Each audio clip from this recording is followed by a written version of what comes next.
ভোটের মুখে কালীগঞ্জে বাড়ছে রাজনৈতিক উত্তাপ। প্রচারের শেষ দিনে সিপিএম প্রার্থী সাবিনা ইয়াসমিনের সমর্থনে বের হয় বড় মিছিল। সামনে নেতৃত্ব আর পেছনে লাল পতাকার ঢেউ।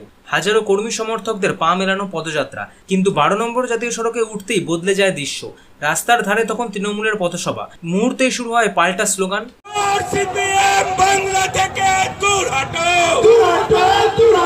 34 বছরের সিপিএম বাংলা থেকে দূর হটো।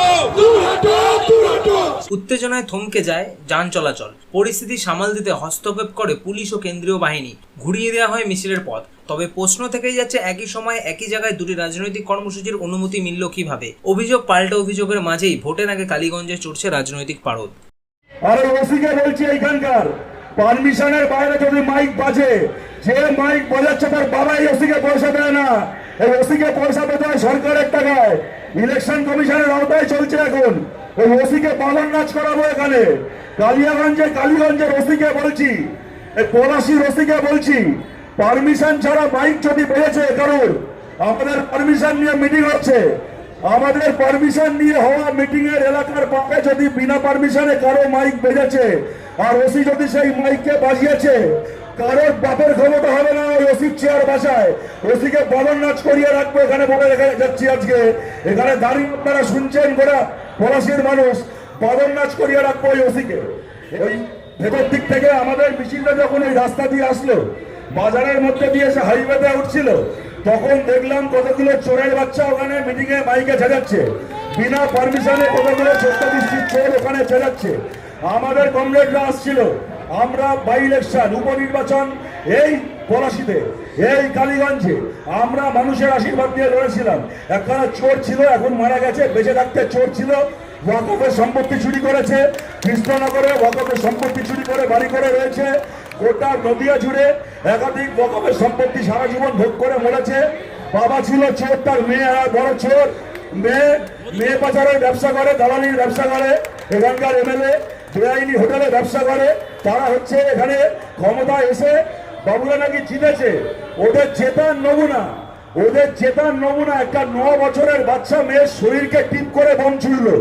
একটা 9 বছরের এত বড় জল্লাদেরা একটা 9 বছরের বাচ্চা মেয়ের শরীরকে টিপ করে বোম ছুড়লো, বোম ছুড়ে তাকে মেরে ফেললো। একটা 9 বছরের বাচ্চা মেয়েকে খুন করে লজ্জা নেই, নির্লজ্জ। আর এখানকার এই ওসি এখানে এত বড় দালাল, তাকে ফোন করে যখন বলা হয়, তার কাজ ছিল খুনিদেরকে ধরা, খুনিদেরকে ধরলো না। তা ওসিকে যখন ফোন করে বলা হয় যে খুনি ওইখানে লুকিয়ে আছে, থানা থেকে গাড়ি করে বেরোনোর আগে ওসি নিজে খুনিদেরকে ফোন করে বলে, তোমরা কোথায় আছো তার খবর ওদের কাছে চলে গেছে, আমাদেরকে চাপ দিচ্ছে, তোমাদেরকে গ্রেফতার করতে যাওয়ার জন্য আমাদেরকে যেতে হচ্ছে, আস্তে আস্তে গাড়ি চালাচ্ছি, তোমরা মানে এখান থেকে কেটে পড়ো।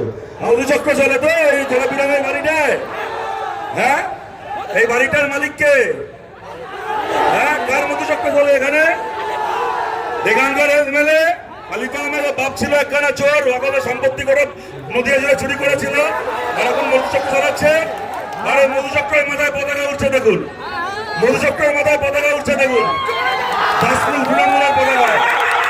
বাংলার যত মধুচক্র আছে, যত চুরি করা হয় পঞ্চায়েত দপ্তরগুলো আছে, বাংলার যত ধর্ষকের বাড়ির ঠিকানা, সবের মাথায় এরকম তৃণমূলের পতাকা হবে। বামপন্থীদেরকে চেতন, সব করে তৃণমূলের পতাকা উঠে চলা বাংলার মধুচক্র আর লুটের কারখানা মাটিতে মিশিয়ে দেওয়া হবে, ধুয়ে পাওয়া যাবে আর বাড়ি পাওয়া যাবে না। আজকে পুলিশের যোগাযোগে এখানে এই সমাবেশকে বানচাল করার জন্য কয়েকটা খুনি মাতাল ছিচকে চোর তৃণমূলের ঝান্ডা নিয়ে এখানে আমাদের কমিটিকে বানচাল করতে চেয়েছিল। আমাদের যে মূল জমায়েত, আমরা মিছিল করে পলাশি কেটে গিয়েছি, পুলিশকে বলেছিলাম এদের মাইক বন্ধ করুন, এদের পুরনো অভ্যেস আছে। মমতাকে দেখেছেন ভবানীপুরে ওদের লোক হয়নি বলে অন্য দলের মাইকের আওয়াজ আসছে বলে মঞ্চ ছেড়ে চলে গেছেন। আর সেই তৃণমূল এখানে দাঁড়িয়ে আমাদের মিটিংকে বানচাল করার জন্য পুলিশের পাহারায় যত আমাদের জমায়েত ছিল, আমরা চাইনি এখানে অবরোধ করে দিয়ে মানুষের যানবাহন চলাচলের অসুবিধে হোক, এখানে কোনো উত্তেজনা হোক। আমরা শান্তি চাই, পশ্চিমবঙ্গের শান্তি এবং সমৃদ্ধি ফিরিয়ে আনার জন্য লড়াই করছি। যারা আছেন তারা কি আমার মেয়েকে ফিরিয়ে এনে দিতে পারবে?